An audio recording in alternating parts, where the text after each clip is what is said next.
Hello and welcome to Gardening at 58 North. So this strange looking thing here is what I've used in the past to make my germination video, if you ever saw that.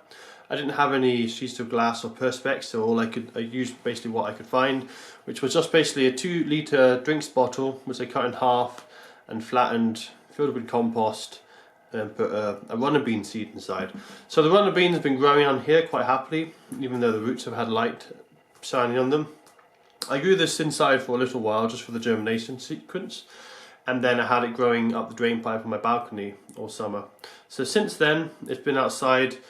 All the stems have died off to this point here, and this is where the original seed leaves were, and it's been sitting on the balcony even through winter and it's been fine. It hasn't been any hard frost this year, it's been not too bad, but we're due to have some hard frost soon, so I've taken it inside and I'm going to try and regrow it again, because runner beans are actually perennial plants, but just because they grow so easily from seed and because they don't overwinter very well, they normally die off when the frost comes. We don't normally tend to overwinter them, we just use them as annuals, but they are actually perennials, and you can see they actually grow tubers.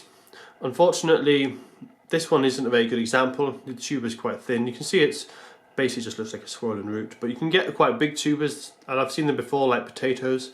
I'll put up a photo now of one that I've had in the past, and you can see how big the tuber on that one is.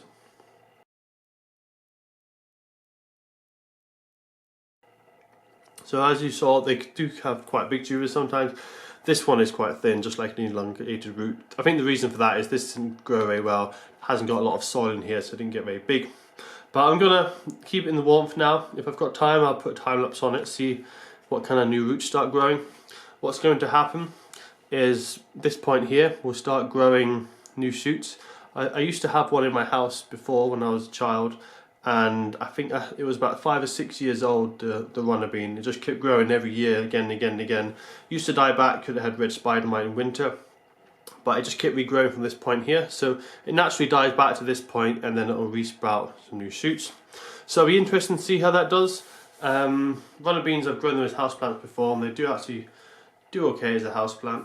As I say, pests and diseases can be a problem, especially red spider mite, as it's quite dry in the house. But we'll see how it does, and as I say, if I have got time I will do a time lapse so you can see the nice roots forming. And it should put on a lot of fast growth. It hasn't, as I say, it's not got a massive store of energy here because it's a small tuber, but even so there's a decent amount of energy stored there that it should put on some nice strong growth when it starts to grow. So there we are, that's it for now. I'll try and put a time lapse of this up soon.